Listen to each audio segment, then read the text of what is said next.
Welcome to the Learning Pines YouTube. We hope this video helps. You start by opening Microsoft Edge and loading the PDF. Drag the file in or press Ctrl+O. Make sure you're signed into your Microsoft account so annotations sync across devices. Once the file is open, check that Edge's PDF tools are enabled in Settings. This exposes Annotate, Highlight, and Form functions. You want these available immediately so you can begin marking text, adding notes, or filling forms. This prevents lost work and ensures the right tools appear in the toolbar. You'll now use Edge's editing toolbar to perform detailed changes.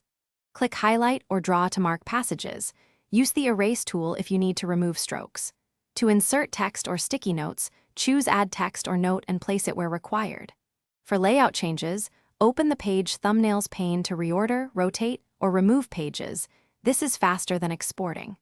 Once done, adjust color and opacity to keep annotations readable when printing or sharing, and use the Ink Signature tool to sign directly. When you finish edits, save using Ctrl+S or choose Save As to preserve an original version. If you need a flattened copy, use Print and select Save as PDF to embed annotations. To share, attach the file or use cloud sharing links that preserve permissions.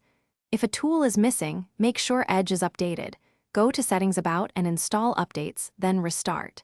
If problems persist, enable Edge's built-in PDF viewer in Settings.